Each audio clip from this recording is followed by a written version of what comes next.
Second house में सूर्य यानी गुरु के साथ सूर्य। अब यहाँ इंसान का तांबा भी सोने के भाव बिकेगा।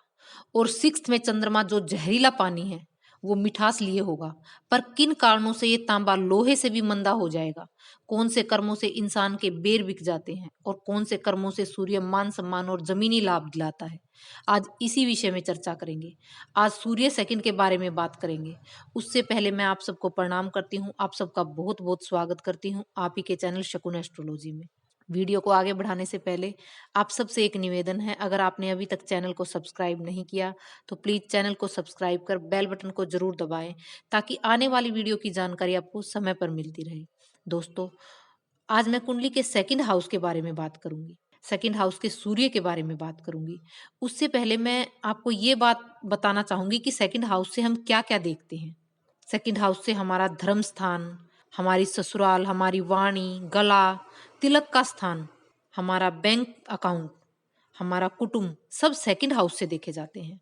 हमारे घर का नॉर्थ वेस्ट सेकंड हाउस से संबंध रखता है। आप उस जगह पे जो भी रखते हैं, मान के चलो आपने अपनी कुंडली के सेकंड हाउस में उस चीज को रख दिया, यानी कि अब आप अपने घर के नॉर्थ वेस्ट में जो भी सामान रखे वो जिस भी ग्रह से संबंध रखता हो उसके असर आपको अपनी कुंडली के सेकंड हाउस के हिसाब से देखने को मिलेंगे। दोस्तों, सेकंड हाउस हमारा कुटुंब और हमारे बड़े बुजुर्ग भी हैं। हमारे बड़े बुजुर्ग और हमारा कुटुंब सेकंड हाउस से ही देखे जाते हैं। और सेकंड हम हाउस हमारा मंदिर भी है, यानी अब हम जब मंदिर में जो भी देते हैं उसका असर हमारे सेकंड हाउस पर आता है और वो असर पॉजिटिव होता है। और जब हम मंदिर में कुछ देते हैं तो जिस ग्रह से संबंधित हम सामान देते हैं वो ग्रह पॉजिटिव हो जाता है और सेकंड हाउस की दृष्टि जाती है सिक्स्थ हाउस पे, यानी अब आपको रोग रण शत्रु इन चीजों में भी आराम मिलेगा। सेकंड हाउस गुरु और शुक्र का घर है और चंद्रमा यहाँ उच्च का होता है। अब हम सूर्य को शुक्र के साथ युति में देखेंगे और गुरु के साथ युति में देखेंगे। अब गुरु के साथ जब सूर्य मिला तो वहां मशनुई चंद्र बनता है, यानी हम बोल सकते हैं सेकंड सूर्य वाले के पास धन, नगद, रुपया, पैसा, माँ का सपोर्ट बहुत अच्छा होगा। अपने बड़ों से बहुत अच्छा धन उसे मिला होगा। अब आप इसे इस तरह से समझ सकते हैं कि तांबा और सोना मिलके मजबूत गहना बनता है। अगर हम सोने में तांबा ना मिलाए तो गहने में उतनी मजबूती नहीं आती। और जब तांबा सोने के साथ मिल जाता है तो वो भी सोने के भाव बिकता है, यानी अब गुरु के साथ इंसान का तांबा भी सोने के भाव बिकेगा। दूसरी तरफ अगर हम इस सूर्य को शुक्र के साथ युति में देखें तो यहाँ पे राहु एक्टिवेट हो जाता है, यानी अब इंसान की गृहस्थी में परेशानी होगी।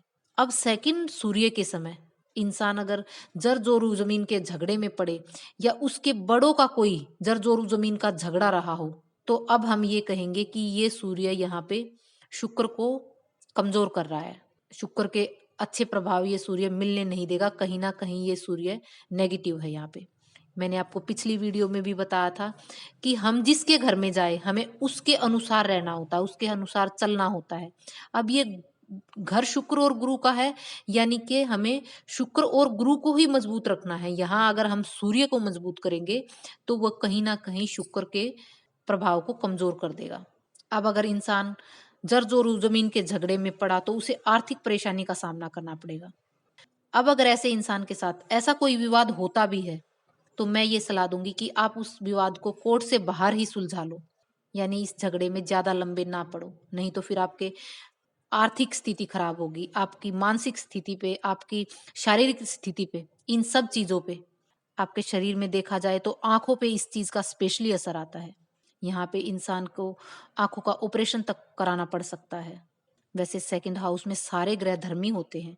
अब अगर सूर्य के घर फर्स्ट हाउस और फिफ्थ हाउस में उसका अगर कोई शत्रु बैठा हो तो अलग बात है, नहीं तो ये अच्छे ही प्रभाव देता है। सेकंड हाउस सूर्य के समय अगर चंद्रमा उसकी सहायता यानी उसके फिफ्थ हाउस यानी कि सिक्स्थ हाउस में बैठ जाए तो अब ये स्थिति खुद के लिए और ननिहाल के लिए बहुत ही अच्छी स्थिति है। अब इंसान के बहन बेटी के ससुराल के लिए, मामा पक्ष के लिए और खुद के लिए बहुत भाग्यशाली होता है इंसान। आप सोच रहे होंगे कि सिक्स्थ हाउस का चंद्रमा अच्छा नहीं होता तो फिर अब अच्छे प्रभाव कैसे देगा? जी हाँ, सिक्स्थ हाउस का चंद्रमा अच्छा नहीं माना जाता, पर अब इस चंद्रमा को सूर्य का प्रकाश मिल गया क्योंकि सेकंड हाउस की दृष्टि सिक्स पर जाती है। और सूर्य को चंद्रमा का साथ मिल गया क्योंकि ये चंद्रमा सूर्य के फिफ्थ हाउस यानी सहायता में बैठा है। और मैंने बताया था कि खुद के बैठे घर से फिफ्थ या नाइन्थवा घर उस ग्रह के लिए सहायता और बुनियाद होते हैं। अब सूर्य सेकंड में और चंद्र सिक्स में अब इंसान फिजिकली फिट होते हैं, एनर्जिक होते हैं, आत्मविश्वास बहुत होता है इनमें, ये बहुत मेहनती होते हैं और इसी वजह से जीवन में बहुत कुछ पा लेते हैं। अब अगर यहाँ इंसान लेने की आदत पड़ जाए, यानी अगर उसकी नीयत में फ्री का लेने का भाव आ जाए, तो ये सूर्य खराब प्रभाव देगा। यहाँ इनको लेने की आदत से सख्त मना किया गया है। अब ये हो सके जितना दान करे, पर फ्री में लेने की नियत ना रखे। अब सूर्य सेकंड के समय अगर उसकी बुनियाद यानी 10th हाउस में शनि आ जाए, तो इंसान जीवन में बहुत मान सम्मान पाता है।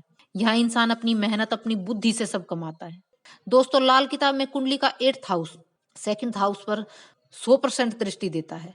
अब अगर 8th हाउस खाली है, तो ये सूर्य बहुत अच्छा प्रभाव देगा, उत्तम प्रभाव देगा।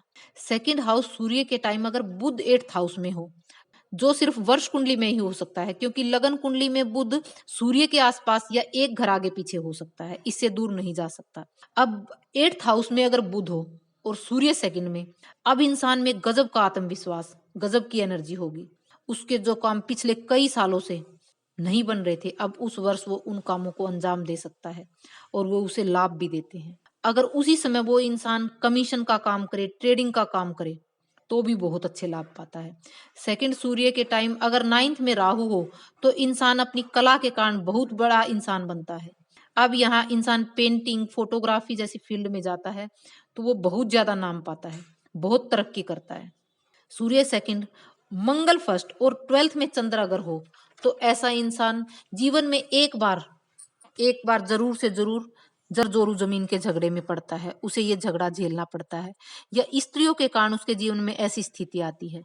अब ये ऐसी स्थिति उसके किराए के मकान के कारण भी हो सकती है, उसके चक्कर में उसे झगड़ा विवाद कोर्ट तक पहुंच सकता है। किसी स्त्री के कारण झगड़ा हो और फिर वो बड़े विवाद का रूप ले ले और वो कोर्ट तक पहुंच जाए, ऐसा भी हो सकता है। यहाँ इंसान को इन सब चीजों से बचना चाहिए। इससे बचने के लिए हम गुरु और शुक्र जो इस घर के मालिक है उनको मजबूत करेंगे, वो भी चंद्रमा के द्वारा जो इस घर में उच्च का है। अब हम धर्म स्थान का पानी लाके घर के नॉर्थ वेस्ट में रखेंगे। अब हम ये जल जो है पीतल के लोटे में भी रख सकते हैं, या पीतल का लोटा नहीं है तो आप किसी भी बर्तन में रख सकते हैं। चांदी के लोटे में भी आप रख सकते हैं। आप चांदी के लोटे में पीले चावल भर के रख सकते हैं। या हमने गुरु और चंद्र को मिलाना है।